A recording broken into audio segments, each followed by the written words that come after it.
اور رب کائنات نے فرمایا اتبع ما اوحی الیک. کریم آقا علیہ الصلوۃ والسلام کے وسیلے سے رب کائنات ہمیں خطاب فرما رہا ہے اتبع ما اوحی الیک، اس حکم پہ چل، اس دین پہ چل، اس شریعت پہ چل، اس مذہب پہ چل، اوحی الیک، جو رب کائنات کی طرف سے تمہیں عطا کیا گیا ہے، جو خالق کائنات نے تمہیں عطا کر دیا ہے. تمہیں اس دین پہ چلنا چاہیے، تمہیں ان احکامات اور کمانڈنٹس کو ماننا چاہیے جو کمانڈنٹس تمہیں تمہارے خدا نے دی ہیں، جو اللہ نے تمہیں وحی دی ہے اس وحی کے تابع ہو. نہ غیر کے پیچھے چل، نہ کسی یہودی کے پیچھے چل، نہ کسی عیسائی کے پیچھے چل، نہ کسی مشرک اور ہندو کے پیچھے چل، نہ کسی بت پرست کے پیچھے چل، اور نہ اپنی عقل کے پیچھے چل. اپنی عقل کو بھی چھوڑ.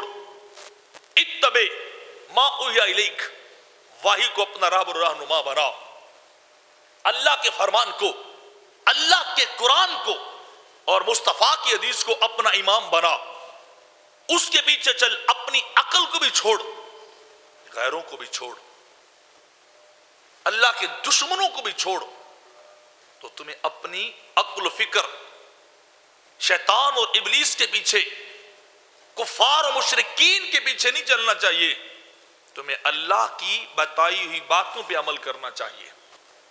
اوحی الیک اتبعوا ما انزل علیکم من ربکم.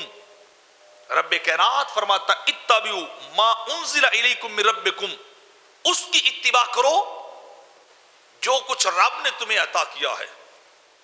اس کے پیچھے چلو جو کچھ تمہیں تمہارے خدا نے دیا ہے، جو اللہ نے احکام دیے ان کے پیچھے چلنا چاہیے. کسی غیر کے پیچھے کبھی بھی نہیں چلنا چاہیے. غیر کے پیچھے انسان کو کبھی نہیں جانا چاہیے. وَلَا تَتَّبِعُوا مِن دُونِهِ أَوْلِيَاءَ، فرمایا اللہ کے علاوہ تمہیں کسی کو دوست نہیں بنانا چاہیے. اللہ کے علاوہ تمہیں کسی کو اپنا نہیں بنانا چاہیے. رب کائنات کہتا ہے وہ تمہارے دوست نہیں ہیں، وہ دشمن ہیں. وہ منہ سے تو رام رام کرنے والے ہیں اور بغل میں خنجر چھپا کے رکھنے والے ہیں.